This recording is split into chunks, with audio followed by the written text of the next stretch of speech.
साहेब ते जाणून बुजून करताय, उगाच काय होणार, भांडणं होणार। आज मी सांगतो, हे कुठला आतंकवादी समजा एक कुणाला भेटला यांच्या एजंटला, त्यांनी आयडी बनवली आणि उद्या एक गाडी घेऊन कुठं पब्लिक एरियामध्ये घेऊन त्यांनी स्पॉट वगैरे केला, त्याचा जबाबदार कोण राहणार आहे?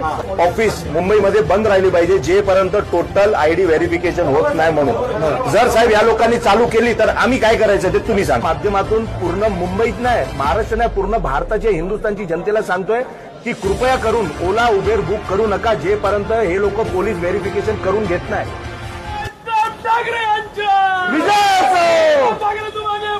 हम तुम्हारे साथ है। साहेब ते जाणून बुजून करताय, उगाच काय होणार, भांडणं होणार। अरे काय तोंड लपवताय, तोंड लपवावं लागतोय, त्याचं तोंड लपवायचं काम करायचं नाही। पहिला मास्क काढा दोघांनी, मी सांगतो ना, दोघांनी मास्क काढायचा। आम्ही का पेशंट नाही, पेशंट आहे का आम्ही? हे पोलीसवाले इथे उभे आहेत, घाटकोपर पोलीस साहेब। मी तुम्हाला एक वेगळी कंप्लेंट देतोय। हे लोक काय करतात, इथं समजा एक परमनंट आयडी कुठं गेला तो, हे बघा, ही परमनंट आयडी होती, ह्याला काय केलं, काहीतरी एक फॉल्ट काढला, याची आयडी ब्लॉक केली, बरोबर आहे, फक्त सेल्फी मध्ये ब्लॉक केली। मग इथं एक मिनिट थांबतो। मग इथं हे लोक काय करतात, एक एजंट इथं यांचा बसलेला आहे, एक एजंट धारावी इथं वेगळे वेगळे जागेवर बसलेले आहेत। ते काय करतात, 2500 रुपये घेतात।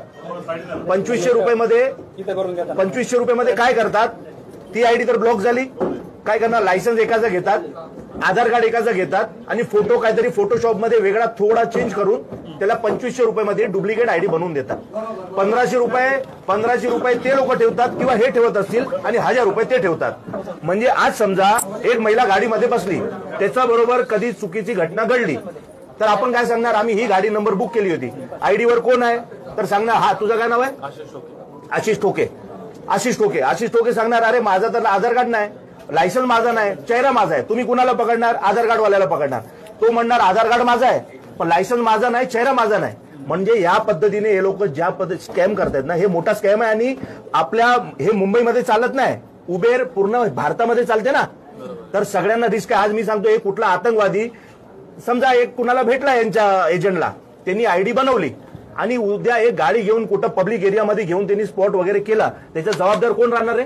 हा तुझा स्टिंग ऑपरेशन आहे, 2500 रुपये मध्ये बनवतो तो, समजलं? हा 2500 रुपये घेतो, डॉक्युमेंट बनवतो आणि तेव्हा तुम्ही इकडनं तुमचा एक माणूस ती आयडी ओके करतो आणि त्याच्यातला तुम्ही सोड हा माणूस आहे, याची बोगस आयडी, तुम्ही काय पोलीस व्हेरिफिकेशन केलं?